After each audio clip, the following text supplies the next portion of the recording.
This is Valley News Live at 5. Fargo police are still asking for your help in finding a suspect in a recent shooting at the Arbors apartment complex. 21-year-old Oliver Ty has been charged with attempted murder along with other crimes in connection with the January 24th shooting. If you have any information on Oliver Ty's whereabouts, please call police immediately. He is considered armed and dangerous, so officers are urging you not to approach him. The temperatures we're seeing today, let's enjoy them because down the road, things aren't looking so great in the forecast. Let's find out how this evening looks. Hutch? Thanks so much. As we begin a new work weekend, a new month, Andrea, it does look like a wild ride of weather. We begin with some mild weather and quiet weather tonight. It's still soupy and fog a problem. For our western counties, a fog advisory where visibilities are down under a mile in Langdon. So even though the fog advisory does not extend up into the Devil's Lake Basin, we do have some reduced visibilities there. Please use caution, give yourself some extra time, distance, and keep those low beams on. Here's a look at temperatures. Teens and mid-20s for Jamestown. All in all, it's quiet and it's gray. The radar not showing too much in the way of snowflakes, although renegade flakes cannot be ruled out. Tonight, temperatures steady, cloudy skies, south winds keeping us kind of on a thin line temperature-wise. Same thing up in Grand Forks, low 20s there for your evening. All right, we begin this wild month with a chance of snow. We've been advertising since last week when we issued first alert weather days for Wednesday and Thursday. We'll have an update on that. And now it looks like some Arctic air, the coldest of the season, will slap us in the face as well. I'll have details on a wild week of weather to begin the month of February here in a couple of moments. All right, thanks, Hutch. Authorities say a standoff in Moorhead that shut down part of the city started with a stolen car and police chase. The Minnesota State Patrol says early this morning, just after midnight, they tried to pull over a speeding vehicle in the southern part of the city, but it took off. The car eventually spun out on 34th Street South, and the two people inside ran to a nearby apartment building. Authorities tried to get them to come outside, but they wouldn't. Officers later went into the apartment and arrested the two suspects, along with the person whose apartment they were hiding in. Stick with Valley News Live as we continue to learn new information on this case.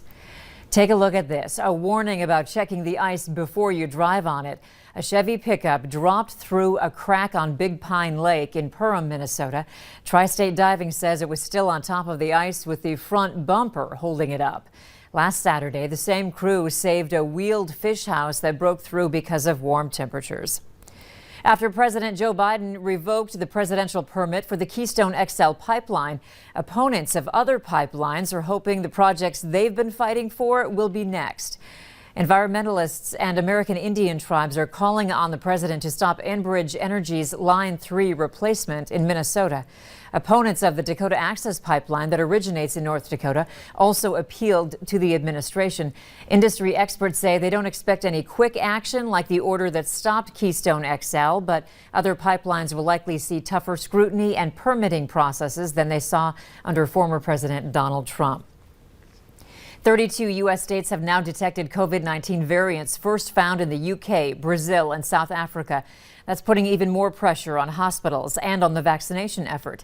David Begnot is in Los Angeles, where the average daily death rate among Latinos has soared more than 1,000% since November. Can we do a quick huddle?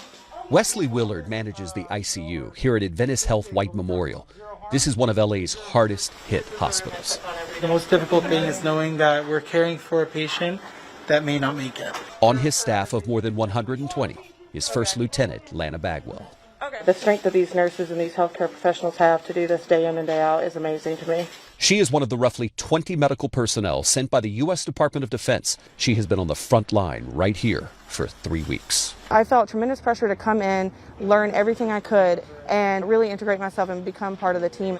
Adventist Health sits right in the middle of Boyle Heights, one of the hardest hit neighborhoods in Los Angeles. Willard says socioeconomic conditions play a role in this. About a third of all the families living here make less than $25,000 a year. They have multiple families living in one home. They're not able to socially distance. Some of the stories that I've read, backgrounds of the patients, they're the sole breadwinners and they still had to go to work. This is, in many ways, ground zero. Absolutely. Willard himself is a West Point graduate, a former Army captain. He served active duty for 5 years, including one tour in Iraq. Given what you've seen in a war zone, how does this compare? I think there's a lot of similarities in the ability of our nurses to pull together, have that teamwork mentality, just like my soldiers did. Next week, the hospital is actually going to go into the neighborhoods. They know a lot of the people who live around here may not have internet access, may not speak English, may not know where to go to get a vaccine. So they're going to bring it to them, knock on the door, ring the doorbell, and say, we've got it. Are you willing to receive it? David Begno, CBS News, Los Angeles. In New York City, 24% of the population is Black and 30% Latino, but those groups account for just 11% and 15% of the vaccinated. In New Jersey, the vaccination percentages are even lower.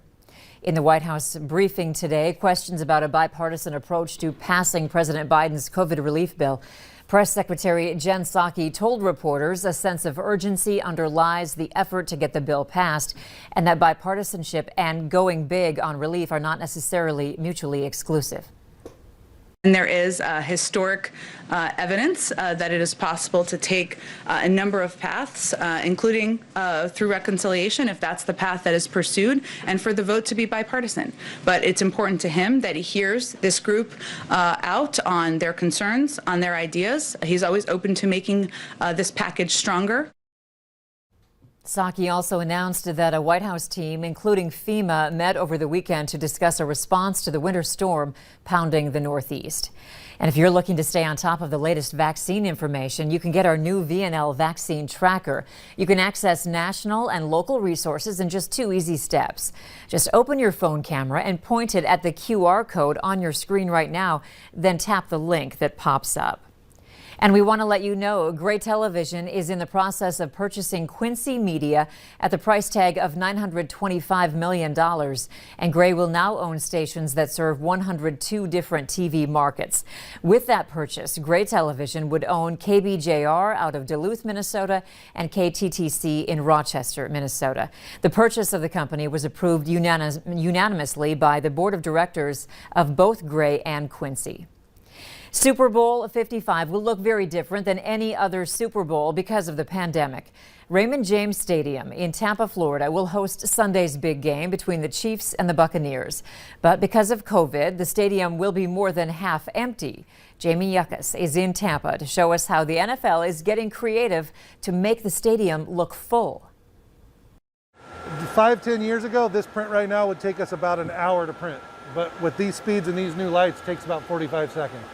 Jared Smith has been in the printing business for more than 20 years. His Tempe, Arizona company, Blue Media, and their 120,000 square foot factory was tapped by the NFL to help with a Super Bowl sized problem. The league had a challenge of, do we fill the stadium with cutouts? Do we play in a half empty stadium? What is socially responsible as far as the amount of fans that we can allow? The answer? A bit of both. Alongside the tens of thousands of real fans who will be socially distanced inside Raymond James Stadium will be these plastic recyclable cardboard-like cutouts submitted from football fans around the world. They're all created here in Arizona and all part of the NFL's program called Fans in the Stands. For $100 per cutout, fans uploaded their photos online with all proceeds going to charity. I think we'll be producing between 20 and 30,000 cutouts for the Super Bowl by the time it's all said and done. You know, every single one of these, they're actual people and they're from all over the country, and it's cool to see almost everybody is smiling, just the concept that they're going to get to be in the game. Just like their living counterparts, the cutouts started showing up in Tampa this past weekend. Who's this first one? Look at that. Oh, Minnesota Viking Matt Burke. Okay. Did you know I'm a Viking fan? I did not know that. We opened it up to each segment. Jason Baker is the director of execution for Blue Media and is responsible for installation. We'll have basically a 7-day install from now till the 6th, so all the way up till Saturday night. Game time's on the 7th, and then we tear it all out on the 8th. They're being specially grouped, including sections for military veterans, healthcare workers, and cancer survivors. One of the cool stories, once we installed those, we saw 30, 35 mile an hour winds, and the fan cutouts were moving a little bit. At first we were concerned, but when you step back, it kind of looked like the fans were cheering, and it was really cool. Blue Media is also set to roll out a special order on its production line Sunday before the Super Bowl kicks off. North Dakota State University has now released new game day procedures for the upcoming spring football season. NDSU will limit spectator seating to 50% of capacity and accommodate NDSU season ticket holders, NDSU students, and player pass lists up to 9,500 spectators for the first home game on Sunday, February 21st against Youngstown State.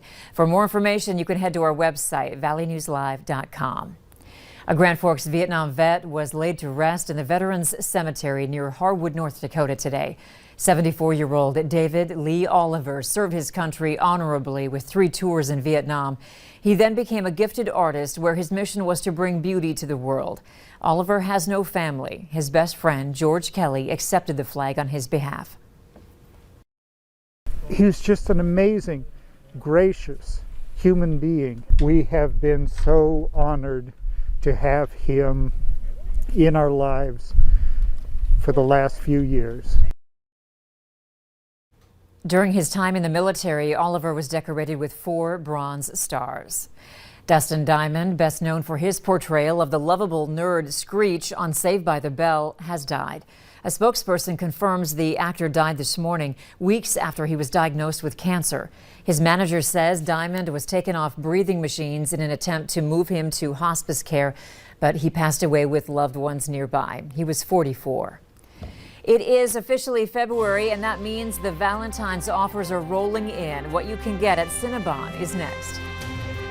And we're looking at some wintry weather our first full week of the month of February. How details of 7 days of winter coming up right after this.